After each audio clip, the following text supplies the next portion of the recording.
right, let's do this, ladies and gentlemen. Welcome back to another edition of the Farmer's Cigar Garage Talks. How's everyone doing tonight? Doing pretty good. Had a little bit of a faux pas. I went to go record or to post the video I wanted to have, and it turned out I deleted it. I don't know how. It wasn't very good, so I'm not really gonna lose any sleep over that video, but I did have to accelerate my posting schedule. I had to quickly edit the video that did post. What is it? Today's the 7th. On the 7th, kind of throw that one together real quick. It's one of me and my wife, kind of random stream of consciousness talking about summer and summer plans, but then we also talked about Lent, and we did some prepping talk. We talked about the kids and homeschooling, and it's just a stream of consciousness. It was good times, good times. But before I get too far, what are we smoking tonight? A classic brick house. It's in the Churchill style. This was my, let's get a good view of that, longer, thinner cigar. This was like my go-to if there was any cigar. I would, any Churchill I saw, I usually pick those up. Not really looking towards the brand or the blend or the wrapper.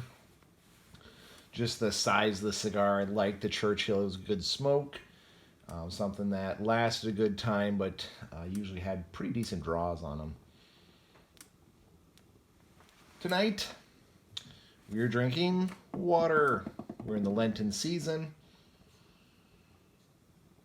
As I kind of mentioned in the 7th video, on the 7th, we're in the Lenten season. So these videos will be without any libation because I record them on Mondays. And of course, I didn't give up sweets. Gonna be honest with you. We have the ever delicious chocolate pudding bread making its return debut after being gone for so long. Too tasty. Good stuff. So tonight, let's talk about Lent a little bit. I do promise this is not going to be a thing where I, start talking about Lent during this next 40 days, the next few weeks of videos. I'm just going to talk about it tonight because it's on my mind. Kind of thinking about it, and it's fitting. So for those of you who don't know, Lent is a period where Catholics, Christians in general, but Catholics, again, I'm Catholic, really try to prepare themselves for Jesus' death and resurrection. It's symbolic, the 40 days, because Jesus spent 40 days in the desert preparing for his trials and tribulations. The Exodus, if you ever read from Exodus, the Jewish people were stuck in the wilderness for 40 years. The Noah, the floods were 40 days long, so on and so forth, 40 being a significant number and something we reflect. And we honor that sacrifice. Now, for those of you also who might not know Lenten tradition, Lent is not actually 40 days. It's more like 45 days. Something to take into consideration is Sunday is a day of rest, which means for your Lenten sacrifices too. So you can, if you gave up alcohol, you can have a drink. If you gave up television, you can watch television. Give up Facebook, you can jump back on Facebook on Sunday. The caveat is you're not supposed to go crazy with it, but that is allowed. That's why the Lenten season, actually, if you stop and count every day, it's 45 days, not just 40. Little factoid there for you. I didn't know that for most of my life, actually. I was a priest when I was in college, kind of broke that down for those of us at the church he was at. Didn't know that, but it makes complete sense. So as I kind of mentioned, I'm giving up alcohol, one of my many things that I'm giving up. I'm not giving up cigars. I'm not giving up sweets.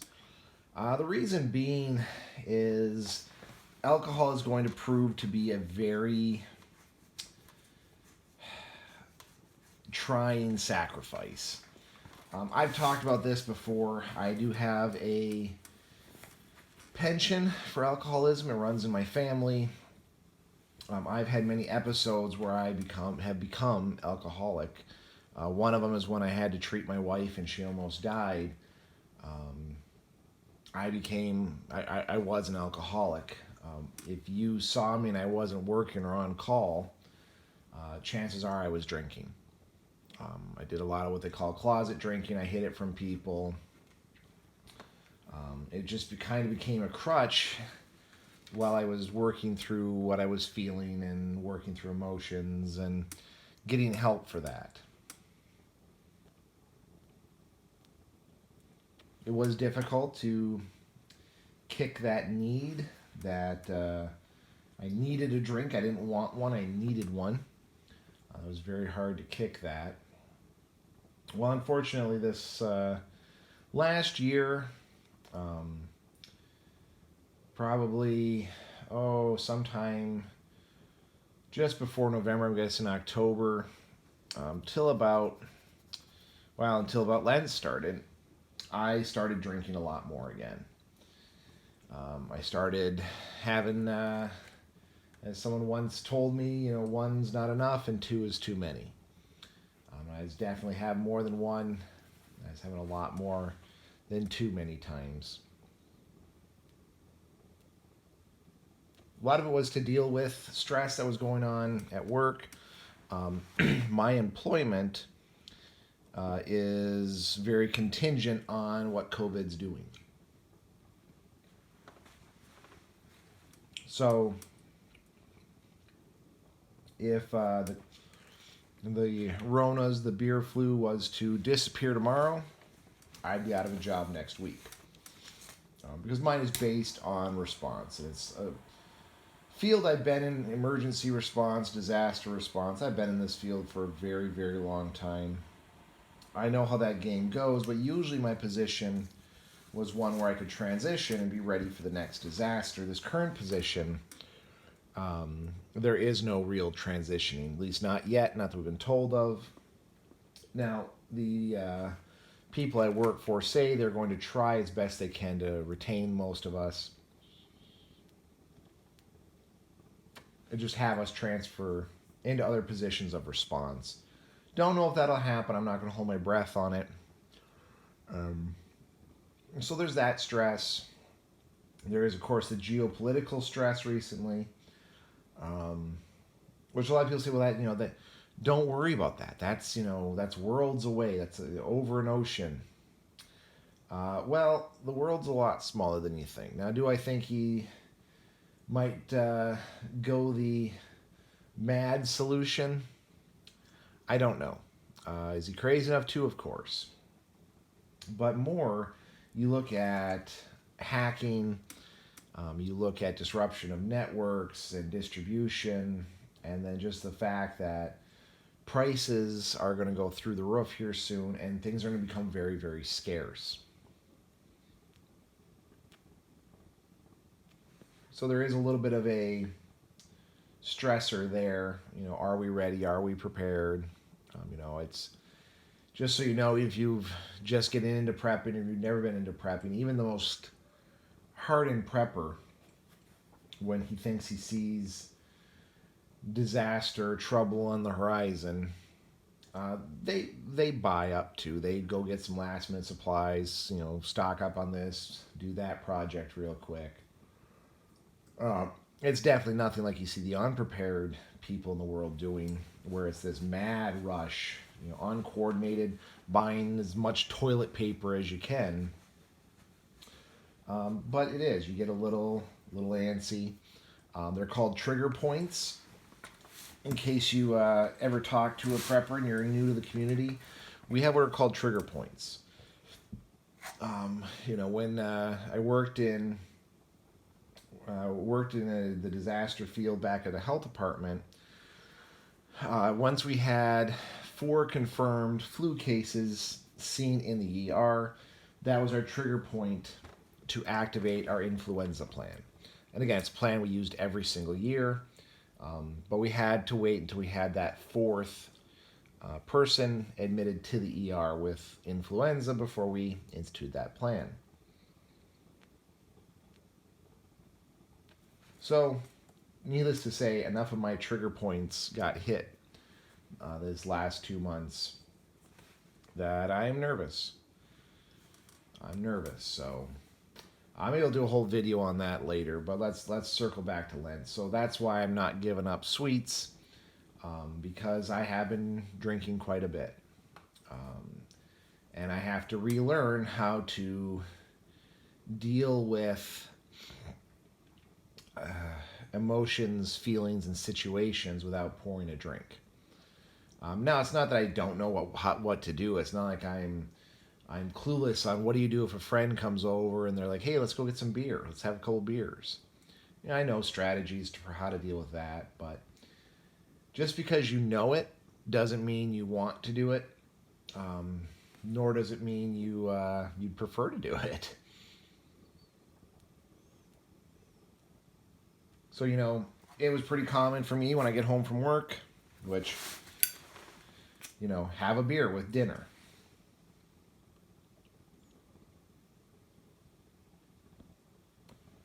Sorry, the scarf keeps going out a little bit. It's kind of weird. Sorry about that. I did talk to someone about that. Was not the app's fault. That was my fault. I did talk to someone about using this app, and they said, remember to turn your phone on Do Not Disturb mode. My daughter's friend called and cut out the recording. So again, you start by having a drink with dinner because you got home from work. Work being stressful. You decide, ooh, that one beer kind of helped out. Maybe a second beer will help. Then it kind of goes from there. So now instead, Dad gets home from work, and maybe I'll have a pop, a Pepsi to go with dinner. Because I really didn't drink many Pepsis or pop or anything like that with dinner. But now I'd have a juice or something with flavor in it. So I'm not tempted to have that beer or that rum and coke or whatever it might be, whatever drink of choice I have. Is that trading one vice for another? I suppose so. Guilty as charged, right? But it's a system. It's looking at what's the most harmful, what's the most dangerous, what's the thing I need to work on. And I firmly believe that I need to work on my drinking. Get back to where I can have one, and that's enough. Get back to I'm drinking it for the flavor and the taste more than the effect. So that's the goal for this Lenten season, is that I can get back to where I've been for many years, just enjoying a drink. Not really thinking about the next one, but enjoying the one that's in my hand currently. Now, these next couple of weeks are going to be the hardest because there's some habits I've had. Again, having the beer with dinner, having a little sniffer full of rum or brandy at night. Apparently, I don't know how to put my phone on Do Not Disturb. Sorry about that. My daughter's friend tried to call again. But it's breaking those habits. Having that beer with dinner, you know, the sniffer full of rum or brandy at night. Those are when it gets hard. You know, it gets really hard when around dinner time, around bedtime, and then throughout the day even, you know, that I find myself looking forward to having a beer when I'm off work. And that's, you know, again, something I gotta work on. Like I said, these next couple of weeks, it'll be a lot of suffering, a lot of offering it up to God, asking for help, a lot of temptation, and a lot of having to resist it. But it's good for me. I really do enjoy that. In the long run, that sacrifice is something I take kind of pride in. So I'm also giving up on YouTube for the most part. There's one little caveat there, two caveats. One is for work, or I'm actually teaching a videography class, so I have to use YouTube clips and whatnot. And the other caveat is if I have a project I'm doing, I'm sorry, YouTube is still one of the best teachers around. So I can still use those videos to help me do the projects and help teach and get my job done. So the other two I'm kind of also struggling with is praying the Rosary and exercising. Getting those two done has been a little bit of a challenge. It's one I'm working on, though. Just because you fail at it the first couple of times doesn't mean you should quit. It just means you have a new starting point and you can improve from there. That's one of the hardest things people don't understand about Lent is it isn't about the finish line. It isn't about being 100% perfect. You strive towards that. You strive towards perfection. You try to do better each time. Until eventually, you'll get there. You may stumble many times, and that's fine. The secret is you got to get up, and you got to keep going. So that's my Lenten resolution. Like I said, I'm looking forward to Lent. It's not going to be easy. It's not going to be fun and exciting. The today even was quite trying. Really was looking forward to having that beer with dinner. Doesn't help. Yesterday I had a beer with dinner and I had a one or two or maybe four drinks throughout the evening because I was able to sit down and watch a movie with my wife. So the taste is still in the back of my tongue, as they say. So today was a bit of a struggle. I'm hoping tomorrow will be better and it'll improve throughout the week. And throughout these weeks, these 40 days, I know it'll get easier. I'm hoping I can put some more perspective into it. If not, I'm definitely going to try and talk to someone about this. Maybe get some other tips or tricks that might work. And kind of talk about it with a professional. Again, I highly recommend everyone does that. Get the help. Ask for help. There's nothing wrong with that. So I do plan on doing that if I find myself really struggling through these 40 days or post 40 days. If after Lent I feel myself slipping back in, it might be time to call in some reinforcements. But we'll see. Maybe I'll do some updates here in a month or two, let you guys know how that's going. Hopefully you are enjoying your Lenten season. Hopefully it is just as enriching as I think mine will be. And yeah, thank you guys for sitting here listening to this. It's a kind of a deep dive into me. Hope you enjoy it. And yeah, we'll see you hope you stay safe out there. And we'll see you on the next one.